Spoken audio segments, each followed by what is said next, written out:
Let's not waste any time. Race 2 of the Zwift Race League is upon us, and we will be riding turf and surf on the Mercure Islands. This is the first time in the history of the ZRL that this route has been raced, and it's going to be an interesting race given the mixed surfaces and the climbs that this route provides. This will be a points race where teams will be doing a single lap. Riders will be looking at a total of 24.7 kilometers with 198 meters of climbing, and 2 sprint segments where riders will be looking to win fastest through segment and first across the line points.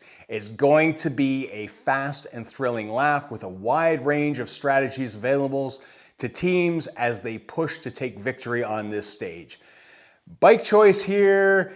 It's hard not to recommend something like the Pinarello Dogma F2024 with the DT Swiss wheel. However, if you're an all or nothing for the first sprint segment, the Venge with the disc wheel is always a solid choice for speed. This route is going to be a fast start given that there is a sprint offering up both FTS and FAL points within the first 700 meters of the race. So make sure that you have a good warm-up prior to the race, as people are going to be on the gas from the start of the banner drop. The alley sprint is a flat 480 meter sprint, which has good sight lines. So after the initial corner, you'll be able to keep an eye on people during this effort. As the segment is so close to the start, you may see people trying to go extremely wrong and sacrifice the rest of the race to get a jump on the points with the first segment. What this is likely going to do is stretch out the group a fair bit, giving some of the stronger riders and sprinters the opportunity to make their way through the pack, utilizing the draft and ultimately posting some of those faster times than those that tried to go long. This segment is 100% for the sprinters. It's just going to be a matter of where one wants to launch their attack, whether that's right out of the gate or timing it to move through the pack to grab it right at the line. Either way, a substantial amount of points are up for grabs very early on this race. At the arch at the end of the alley sprint, everyone will receive an arrow power-up. It is the only power-up type available on this route, so riders will be looking to hold that power-up until the next sprint segment.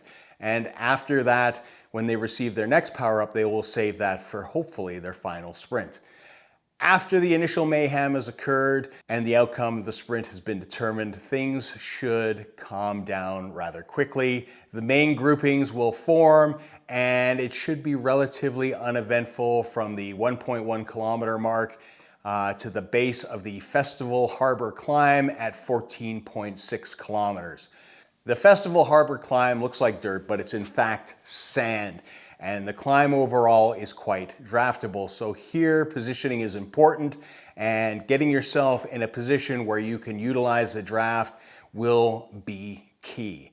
From 14.6 kilometers to 16.2 kilometers, riders will battle with others up the climb. The average is 2.6%, but this is where much of the race's outcome will be determined.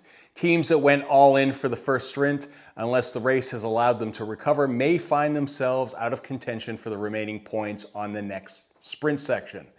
This portion, given the next sprint occurs shortly after the climb, will see some attacks occur, as well as a good deal of pressure exerted on some of the pure sprinters.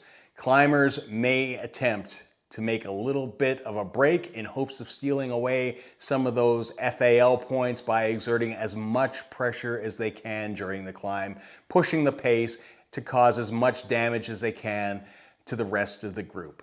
Everyone else will be doing their best to make sure that they maintain contact, stay in the draft, and stay with their grouping. The climb reaches a peak steepness of about 6% at the 15.5 kilometer mark, which is followed by a wooden bridge where the elevation will flatten to 0%. Again, good positioning will help you gain as much from the draft as possible to help you with the final segment of this unofficial climb.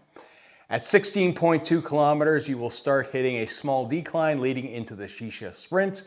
The Shisha Sprint is a 283 meter segment that starts at the 16.4 kilometer mark. Given the sprint is short and there's about 200 meters of slight downhill leading into the section.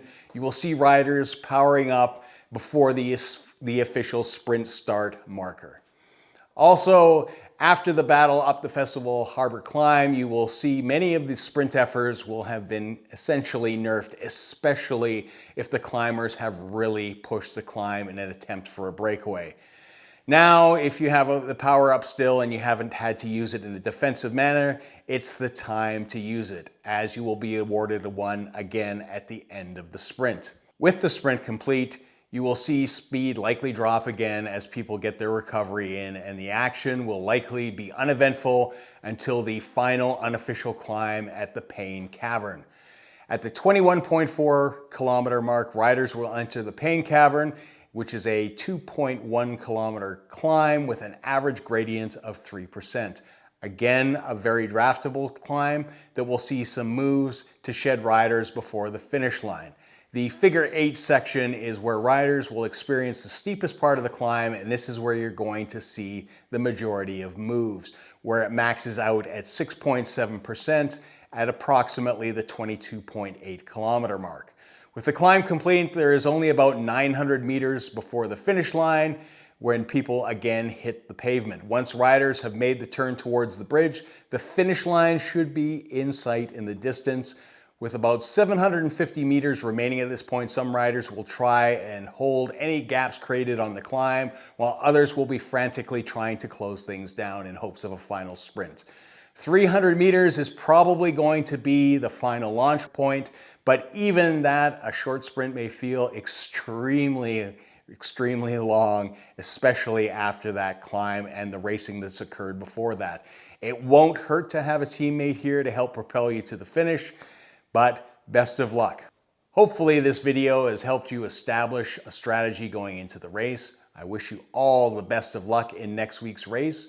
Please remember to like, comment, subscribe to the channel for more videos like this if you've enjoyed this recon. If you've liked the elevation maps and want to use them for your videos, live streams, recons, check out the link in the video below so you can see how to make that happen. Until next time, see ya.